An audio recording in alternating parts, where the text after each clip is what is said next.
کبھی کبھی کچھ کہانیاں سن کر عقل دنگ رہ جاتی ہے۔ میری ایک دوست جو دماغی مریضوں کے علاج میں ایک معاون نرس کی خدمات سر انجام دے رہی ہے، اس نے ایسی کہانی سنائی کہ سن کر مجھے بھی شدید حیرت ہوئی۔ کیا واقعی ایسا ہو سکتا ہے؟ آپ بھی سنیں اور خود فیصلہ کریں۔ میری دوست مریم نے ایک 40-45 سال کی عورت کو پاگل ثابت ہونے کے باوجود ٹھیک پایا تو اس سے پوچھا، آپ تو ٹھیک ٹھاک لگتی ہیں۔ عظمت مسکرائی۔ اس نے نہایت سنجیدگی سے کہا، میں ٹھیک ہی ہوں، میں بہت خوش بھی ہوں کہ میں نے جو سوچا تھا کر بھی لیا۔ عظمت کی بات سن کر مریم نے حیرت سے کہا، آپ نے ایسا کیا کر لیا؟ مریم کو بالکل بھی پتہ نہیں تھا کہ عظمت کی کیس ہسٹری کیا ہے۔ مریم نے نرمی سے عظمت سے پوچھا۔ عظمت کے چہرے پر تھکا دینے والے سفر کی داستان کی جھلک نمایاں تھی۔ اس نے کچھ دیر سوچتے ہوئے کہا، زندگی کبھی کبھار ایسے رنگ سامنے لاتی ہے کہ ہمیں خود بھی نہیں یقین آتا کہ ہم پر قدرت نے کون سا رنگ چڑھا دیا ہے۔ کبھی کبھی خود سے ملنے پر یقین بھی نہیں ہوتا کہ یہ ہم ہی ہیں۔ اپنا آپ انسان کو پتہ نہیں ہوتا۔ عظمت کی بات سن کر مریم کا تجسس اور بڑھ گیا۔ مریم نے پاس پڑا ہوا سٹول لیا اور بیٹھتے ہوئے کہا، آپ بتائیں، میں سننا چاہتی ہوں۔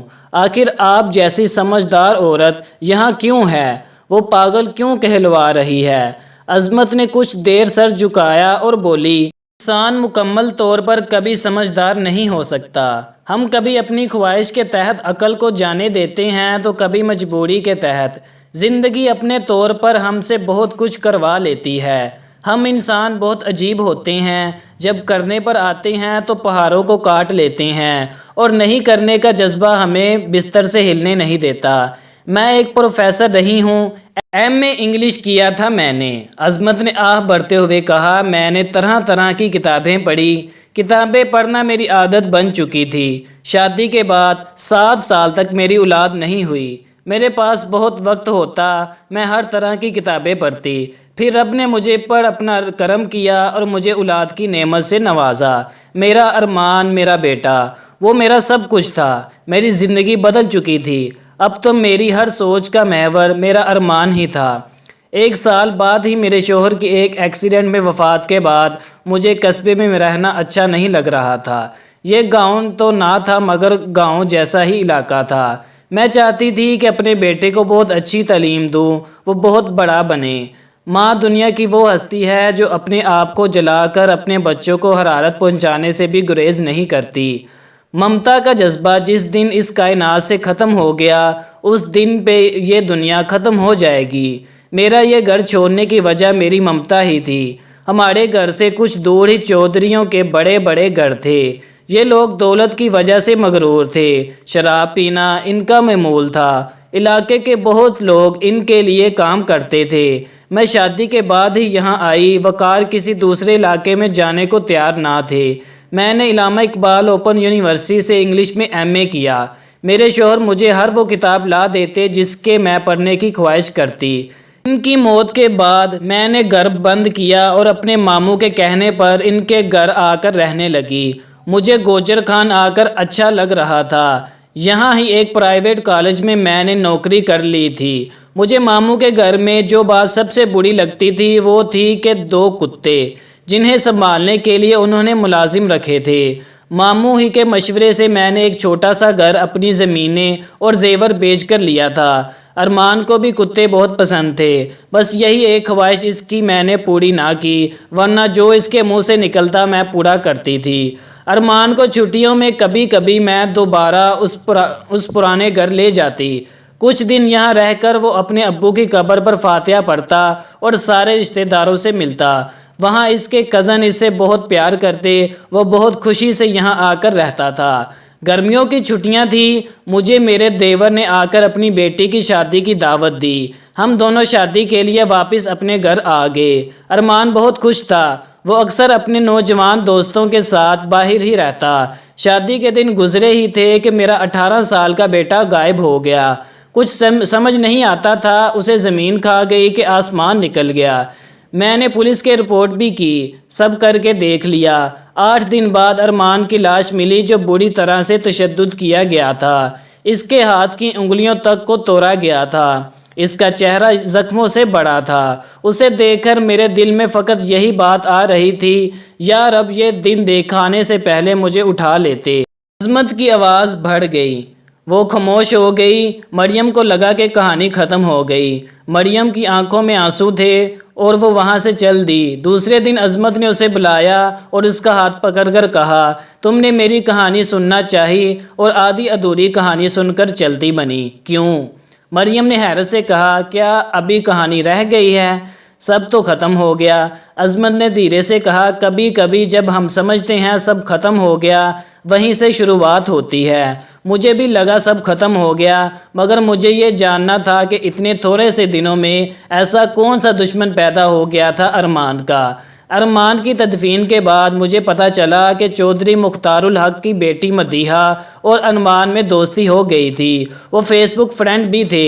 ان کی ملاقاتیں پہلے بھی ہوتی رہی تھی۔ جب ارمان یہاں اپنی کزن کی شادی پر آیا تو مدیحہ چھپ چھپ کر ارمان سے ملتی رہی، جس کا پتہ اس کے بھائی اور کزن کو چل گیا۔ چودھری خاندان 3 بھائی یہاں مل کر رہتے تھے۔ ایک بڑا والا مرا ہوا تھا، اس کے بیوی بچے بھی یہیں تھے، جبکہ چھوٹا والا شہر میں کوئی وزیر تھا۔ مدیحہ اس چھوٹے والے کی بیٹی ہی تھی۔ ارمان کو مروانے کے بعد انہوں نے فوراً ہی مدیحہ کا رشتہ کروا دیا تھا، جس کی شادی 1.25 سال بعد طے پائی تھی۔ یہ بات مجھے قصبہ میں سب کے گھروں میں کام کرنے والی مائی زبیدہ نے بتائی تھی۔ وہ ہر گھر جہاں شادی اور ماتم ہوتا کام کو آتی۔ میں ارمان کی موت پر رو ہی نہیں پا رہی تھی۔ ایسے لگتا تھا ایک سمندر میرے دل میں اتر آیا ہو اور آنکھوں سے بہنے سے انکاری ہو۔ زندگی جینے کا مقصد مر جائے تو سمجھ نہیں آتا کہ انسان جیے کیوں۔ ایسے میں مجھے دل کی تسکین اسی میں محسوس ہوئی کہ چودھریوں کے خلاف رپورٹ کروا دوں۔ میں نے ایسے کرنے کا سوچا ہی تھا کہ تمام خاندان مجھ سے الگ ہو گیا۔ الگ ہوتا بھی کیوں نہ، ہر کسی کو اپنے بچے اچھے لگتے ہیں۔ چودھریوں کے پاس پیسہ اور پہچان سب تھی، میرے پاس کچھ بھی نہ تھا۔ وہ پھر ہنسنے لگی۔ مریم نے پوچھا، کیا ہوا؟ آپ ہنس کیوں رہی ہیں؟ عظمت نے سر کھجاتے ہوئے کہا، کچھ بھی نہیں کا مطلب ہر کوئی نہیں جان سکتا۔ میرے پاس کچھ بھی نہیں تھا، مجھے کوئی خوف نہیں تھا، مگر میں نہیں جانتی تھی کہ میں کیا کروں۔ ایسے میں جب پولیس نے میری مدد سے انکار کر دیا، خاندان والوں نے نظریں پھیر لی اور مجھے خاموش رہنے کا مشورہ دیا، میرے پاس کوئی چارہ نہ تھا کہ میں واپس آ جاؤں۔ میں اپنے ماموں کے گھر آ گئی۔ وہ بہت نیک تھے، وہ خوب جانتے تھے کہ ارمان میرے لیے کیا تھا۔ میں فقط ایک زندہ لاش تھی جس سے جان ان چودھریوں نے نکال لی تھی۔ ماموں نے غصے میں آ کر کہا، میرا بس چلے تو ان کے گھر میں کتے چھوڑ دوں جو ان کا پور پور نوچ کر کھا جائیں۔ کمرے میں کتوں کے بھونکنے کی آواز پر گویا انہوں نے افسردگی سے کہا، جبکہ میں نے اپنے وجود میں اتر آنے والے سمندر میں ایک چھلاوا سا محسوس کیا، جیسے کسی نے کوئی پتھر پھینک کر میری روح کو بھگو دیا ہو۔ مجھے یاد آیا کہ جس راستے سے میں کالج جاتی تھی وہاں کچی بستی کے قریب کافی کتے رہتے تھے۔ میں اپنے خالی گھر میں لوٹ آئی، چھٹیاں ختم ہو چکی تھی۔ میں دوبارہ اپنی کلاسز لینے گئی۔ جب ایک دن میں گھر آ رہی تھی تو میں نے دیکھا سڑک کے کنارے ایک کتیا اپنے 5 چھوٹے بچوں کو دودھ پلا رہی تھی۔ میں وہاں اتر گئی۔ میں نے کسائی کی دکان سے گوشت لیا اور اس کتیا کے پاس جا کر پھینک دیا۔ کچھ دن میں نے یہی کیا، یہاں تک کہ اب میری گاڑی رکتی تو کتیا اور اس کے بچے گاڑی کے قریب آ کر بھونکنے لگتے۔ میں نے کتوں کی ٹریننگ کی ویڈیو ڈاؤن لوڈ کی اور دیکھنے لگی۔ ہر رات سوچتی کہ واقعی ان چودھریوں کے گھر میں نے کتے چھوڑ دیے۔ پھر جب وہ کتیا اور اس کے بچے مجھ سے مانوس ہو گئے تو میں نے ان سب کو گھر لے آئی۔ میں نے ایک لڑکا نوکر رکھا جو ان کو سنبھالنے میں میری مدد کرتا۔ وہ لڑکا میرے ساتھ ہی رہتا۔ پھر کچھ عرصے بعد میں نے اسے بھی نکال دیا۔ میں دوبارہ اپنے پرانے گھر گئی جہاں زبیدہ سے ملی اور اسے کافی پیسے دے کر اس بات پر آمادہ کیا کہ وہ مجھے چودھری کے تمام گھر والوں کی تصاویر لا کر دے۔ اس نے کچھ ماہ کا وقت لے کر ہر تصویر کے بدلے مجھ سے اچھی خاصی رقم لی۔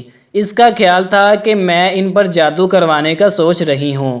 اس نے مجھے کچھ کالا جادو کرنے والوں کے پتے بھی دیے۔ میں نے مسکرا کر لے لیے۔ میں نہیں چاہتی تھی کہ کسی کو بھی میرے ارادوں کا کچھ بھی پتہ چلے۔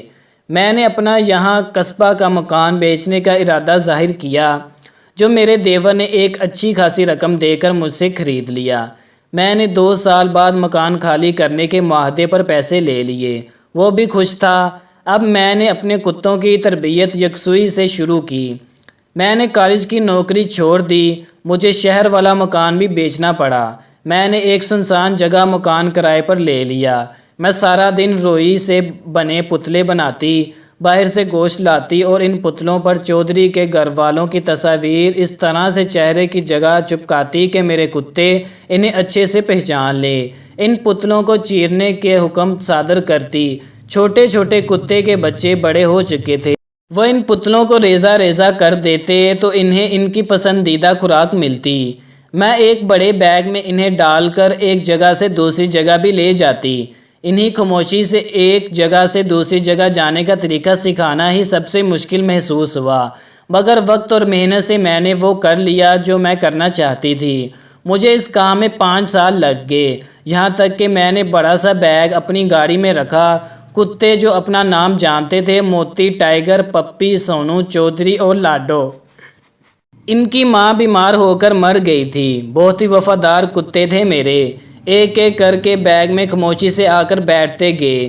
وہ جانتے تھے کہ سکون کا مطلب ہے کہ خاموشی سے تب تک بیٹھے رہنا جب تک کہ انہیں پکارا نہ جائے۔ وہ اس قدر سمجھدار تھے کہ میں کہہ سکتی ہوں کہ رب نے ہر جاندار میں کمال رکھا ہے۔ وہ خاص میرے لیے ہی پیدا کیے گئے تھے تاکہ میں اپنے ساتھ ہوئے ظلم کا بدلہ لے سکوں۔ مریم خاموش اور حیرت کا بت بنے عظمت کو دیکھ رہی تھی۔ عظمت نے پھر ماضی میں غوطہ لگاتے ہوئے کہا، پھر وہی ہوا جو میں نے سوچا تھا، میرے کتے انہیں نوچ نوچ کر کھا گئے۔ میں رات کے اندھیرے میں ان کے گھر داخل ہوئی، چودھری صاحب سے ملنے کی درخواست کی تو نوکر اجازت لینے پیچھے پیچھے گیا۔ میں بھی اپنے بیگ کے ساتھ پیچھے پیچھے چلی گئی، اپنے کتوں کو بیگ سے نکالا اور چلائی بدلا۔ وہ ان تمام لوگوں پر لپکے جنہوں نے میرے ارمان کی ہڈی توڑ دی تھی۔ مجھے آصف نے بتایا تھا، جو ارمان کا اچھا دوست اور کزن تھا۔ اس نے چودھری کے بیٹوں اور بھتیجوں کے نام لیتے ہوئے کہا تھا کہ ارمان کو انہوں نے مدیحہ کے ساتھ دیکھ لیا تھا۔ میرے کتے اپنا کام کر چکے تھے، لڑکیاں بیٹھی اپنے باپ بھائیوں اور کزنوں کو رو رہی تھی۔ عورتوں کو میرے کتوں نے سونگا بھی نہیں، وہ چیخ رہی تھی اور رو رہی تھی۔ میرے کتے سکون سے میرے پیروں میں اپنے انعام کے منتظر تھے۔ انہوں نے میرے لیے 7 لوگوں کو نوچ نوچ کر لہو لہان کر دیا تھا۔ میں نے اپنے طے شدہ مقصد کو پا لیا۔ دنیا جو انصاف مجھے نہیں دلا سکتی تھی، میں نے خود کو خود دلایا تھا۔ ان سب کے 3 نوکر اور میرے 2 کتے بھی مر گئے، مگر جیت میرے کتوں کی ہی ہوئی۔ ایسا بولتے ہوئے اس کے چہرے پر عجیب سی مسکراہٹ تھی، وہ کوئی جنگجو لگ رہی تھی جو جنگ جیت گئی ہو۔ اس نے پھر مسکراتے ہوئے کہا، میں نے اپنے ارمان کا بدلہ لے لیا۔ مجھے پولیس والے نے کہا تھا کہ میں اس زندگی میں تو ان چودھریوں کا کچھ بھی نہیں کر سکتی، اس لیے دعا کرو کہ جلدی مر جاؤں۔ قیامت کے دن رب انصاف کرے گا۔ جب میں اسی پولیس والے کے پاس مجرم کے طور پر لائی گئی تو وہ لوگوں کی بات سن کر حیرت سے ہونٹوں پر زبان پھیرتا رہا تو کبھی مجھے دیکھتا۔ وہ پھر ہنس رہی تھی۔ علاقے کے لوگوں نے میرے کتوں کو مار ڈالا، مجھے ان کی موت کے بے حد افسوس ہے۔ مجھے جب عدالت میں پیش کیا گیا تو میں نے کٹہرے میں کھڑے ہو کر فقط یہی کہا، آپ مجھے سزا نہیں دے سکتے۔ کتوں نے کتوں کو مارا تو میرا کیا قصور؟ میں نے تو کچھ بھی نہیں کیا۔ میرے وکیل نے کہا کہ میں پاگل ہوں، مجھ سے رعایت کی جائے۔ مجھے سزا دینے کی بجائے یہاں بھیج دیا گیا۔ وہ مسلسل ہنس رہی تھی۔ میں پاگل نہیں ہوں، نہیں میں پاگل ہی ہوں۔ وہ ہنستی جا رہی تھی۔ پتہ نہیں چل رہا تھا کہ وہ واقعی پاگل تھی یا کہ وہ پاگل نہیں تھی۔ اس کی کیس ہسٹری مجھے نہیں پتہ تھی، نہ ہی پتہ چل سکی، کیونکہ میرے وہاں فقط ایک ہی دن کے لیے ڈیوٹی لگی تھی۔ پتہ نہیں وہ واقعی پاگل تھیں یا اس کی کہانی محض کہانی ہی تھی۔ میں اور مریم دونوں ہی افسردہ تھے۔ دوستو، اگر ویڈیو پسند آئے تو لائک کریں اور چینل کو سبسکرائب کر کے مزید ایسی ویڈیوز دیکھنے کے لیے بیل آئیکن کو دبا لیں۔ شکریہ۔